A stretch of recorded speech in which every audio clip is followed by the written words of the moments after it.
Welcome to 3 Lanes number 57. I am Danny Lanes, and today we'll be talking about the Fujifilm XF 16 to 55 millimeters.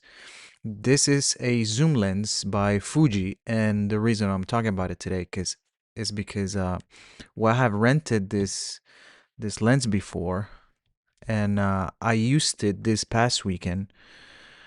I actually purchased the lens used.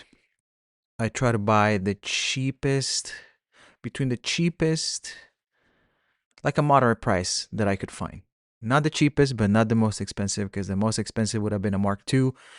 I ended up with a Mark I, and the Mark I has some disadvantages that we'll touch on here. But first, I would like to touch on my experience.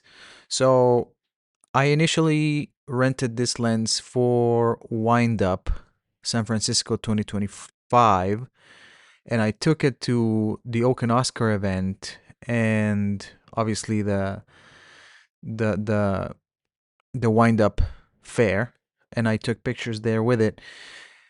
I mainly and I only shoot with primes for film and for digital, which has helped me, as you know, zoom with my feet, meaning I have to get close to the subject and kind of get used to the focal length that I'm using. Meaning, if I'm using a 56 millimeter in a APS-C type of camera, which is Fuji, which is like 80, 85 for a full frame uh, type of camera, then I have to get a little further if I want to get some distance between the subject, or if I'm shooting 35, which is almost like 55 millimeter on full frame, then I have to play with the width of the lens, which is supposedly close to the human eye.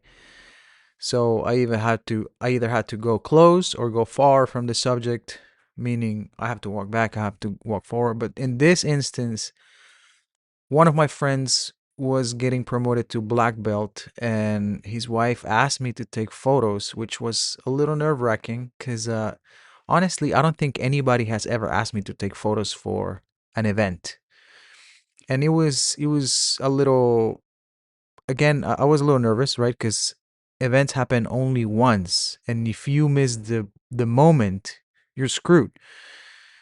Uh, and I didn't want to screw the photos for him or for her.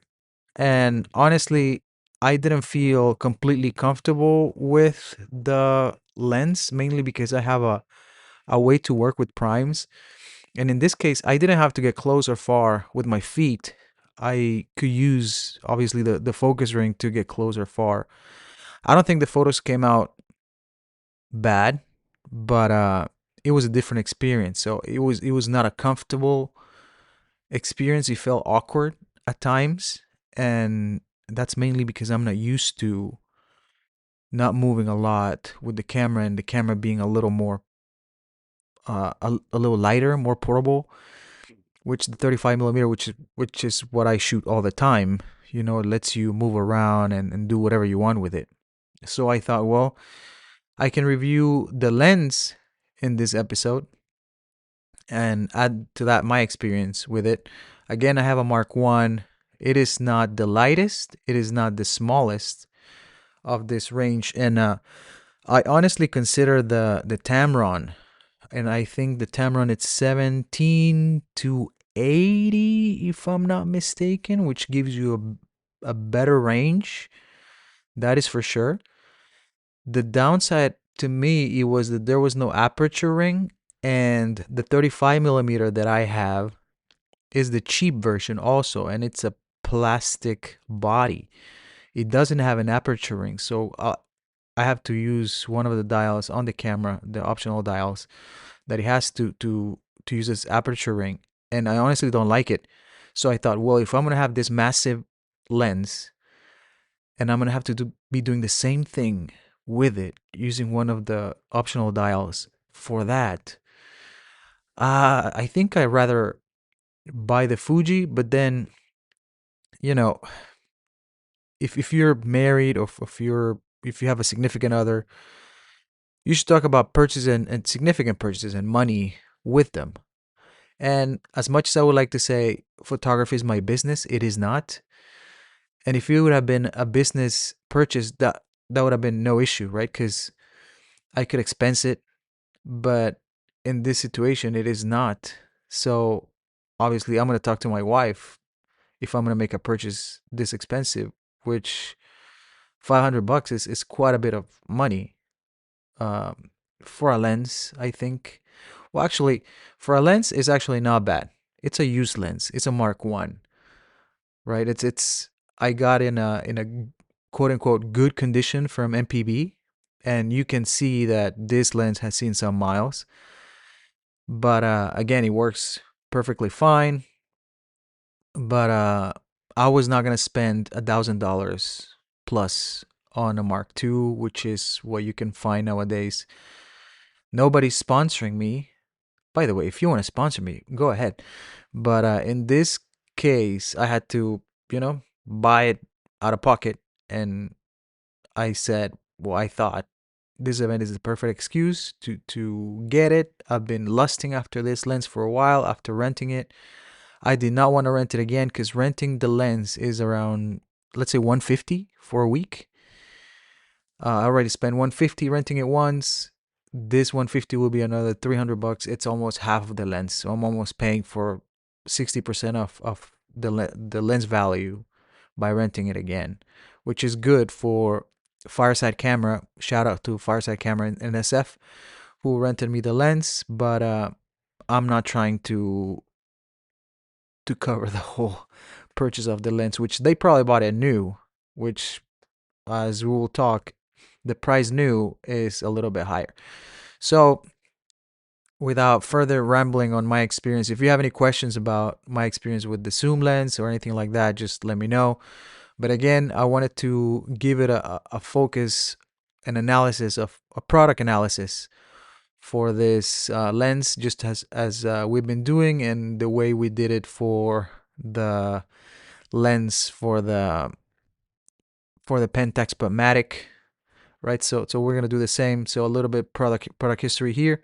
The 16 to 55 has been targeted kind of like a professional lens in the lineup for Fuji, and the original version was announced. It says here January 2015, but a lot of the websites have the manufacturing date as 2014, which makes sense, right? You make it in 2014, sell in 2015. But yeah, it's kind of like cars, right? Cars that go out for the next year, they're made obviously the previous year. So I guess in that respect it makes sense. But it made Fujifilm's commitment to attracting working professionals to the X mount system. And this lens was designed as a standard zoom workhorse, offering the equivalent of 24 to 84 millimeter focal range on an APS-C sensor, right? So the crop sensor of Fuji gives you can translate it to 16 to 55, which is the equivalent in full frame 24 to 84. But approximately after 9 years of production, they announced the Mark II, which was in October 2024, and the availability started in December 2024. This lens, again, I have not seen it for less than $1,000. So if you get to see one of those, or if somebody sells you a Mark II in working condition for less than $1,000, you should jump on it, because at least at the time of this recording, January 11th of 2026, I have not seen one of those. But the refresh, it's a huge improvement because you reduce the weight of the lens by 37%. So you go from 656 grams from the Mark 1 to 410 grams of the Mark 2, which is a lot. When I carry this lens with my XT5, yes, it is heavier than, let's say, the 35 millimeter, compared to the 56 millimeter that Fuji has, the Prime, which is gorgeous, by the way. That one also has a Mark 1 and Mark 2. Maybe we should make an episode of that one. But it's significantly heavier than that one too. Um, the competitive landscape for this lens, we can say that he has advantage over the competition because I think the Sigma and the Tamron both are plastic bodies, and they don't have, at least I don't believe they have aperture ring, which is the game changer for a lot of photographers that I've seen. That's definitely a big plus for Fuji. Another thing that, so in the Fuji lens, you can have I'm stumbling on my words over here, but you have the aperture ring, the zoom, and the focus ring. So you have three rings over here, compared to what you would have on the Sigma or the Tamron, which only would be the zoom and the focus ring. But the Mark II has a very good exceptional. That's interesting. So let's just call it exceptional optical performance that it's rivals the prime lenses, some say. I see the photos that I have taken with the Mark One, and I would say the same, right? Because you have, if you have the proper conditions, and if you are shooting, let's say, product photography or an event, you might be able to control the light, which will give you an advantage. A lot of photography comes, or benefits or good things from photography come from the light. Um, I have no complaints of on this specific lens. I might have to pixel peep a little bit to find some disadvantages, but overall I think it's really good. And there's a lot of sharpness throughout the entire zoom range. And from what I've read, not my experience yet, but again, I try to shoot at that specific focal length. Uh, supposedly the best performance is between the aperture of 5.6 and f11. So that's, like, supposedly that's the best range to shoot at. But it's still sharp at 2.8, which is, if you like bokeh, then that's a pretty good aperture. But the autofocus system, I felt a little slow, at least on the Mark One. Supposedly the autofocus system on the Mark II might be better, and it could be as fast as 0.02 seconds from what I've seen reported. I do not know because I don't have a Mark II. I have a Mark One.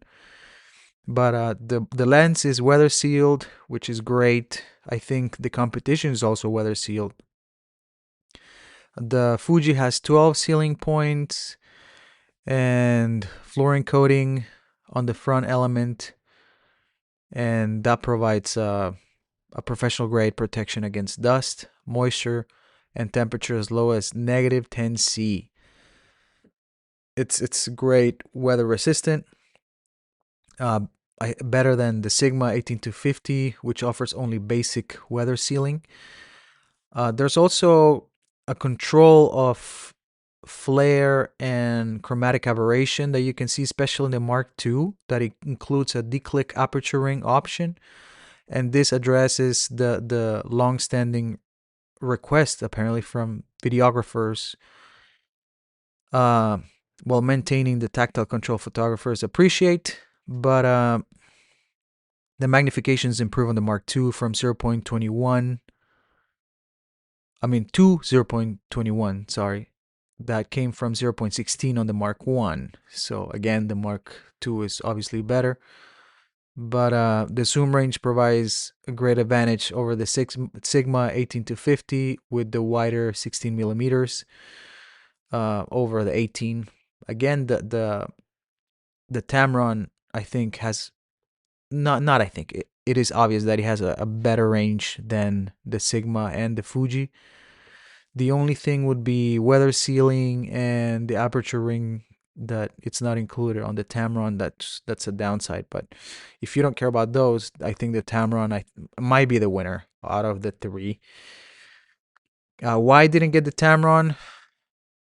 Again, I said it right. The aperture ring, it's not there. Yeah.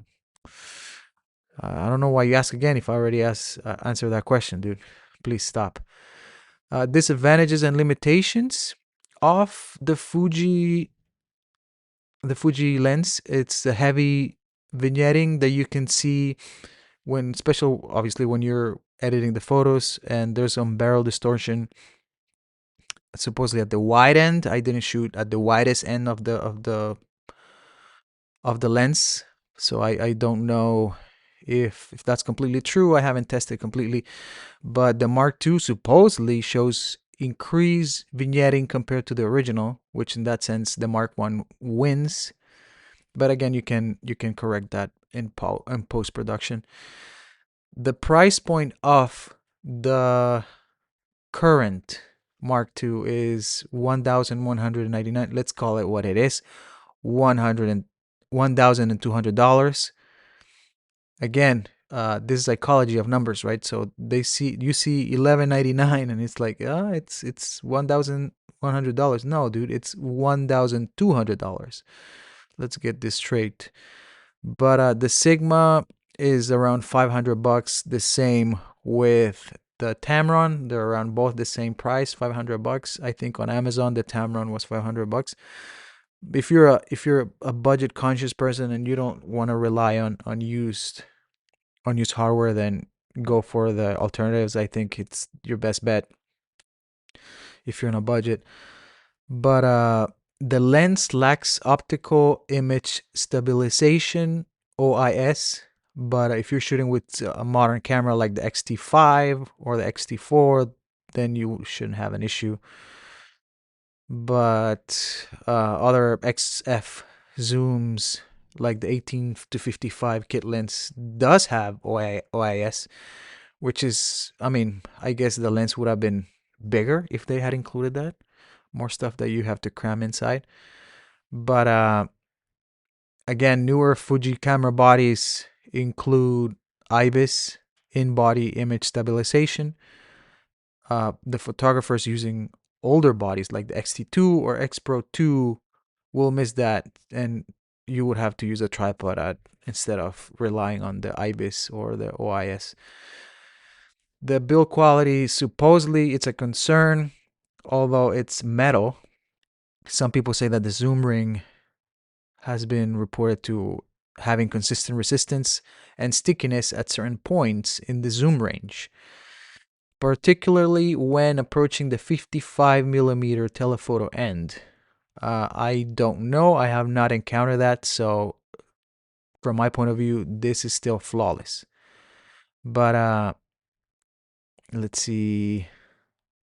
Yeah, the Mark II is obviously lighter than the Mark I. We already talked about that. Primary competitors, we have the Sigma 18 to 50 and the Tamron 17 to 80. Let's be real here. Let's find that out. It is, let me tell you, I'm looking at my Amazon cart because I was about to buy that. By the way, the Tamron is $699. It's $600. It's $700, not 500. Sorry, my bad. But the Tamron, it's 17 to 70. 17270. All right, that's we got the story straight. But I have spoken about the Fuji X line before, X series, so I'm not gonna touch a lot on that, because if you want to know about that, then go back to episode number 45. So if you want to know more about the X series, go to episode 45. Let's see. Now let's talk about the 4P analysis. 4P, first P product, which we've been talking about, the XF 16 to 55, f2.8, and this represents Fujifilm's product strategy of delivering professional grade lenses within the APS-C format. And the lens adds very advanced optical technologies, 4 spherical elements, 3 ED elements, and 1 super ED elements that correct aberrations and deliver exceptional image quality. It has total of 16 elements and 11 groups configuration. This demonstrates the sophisticated optical engineering that rivals full frame competitors such as Sony. The product features specifically address professional photographer needs with the constant 2.8 aperture.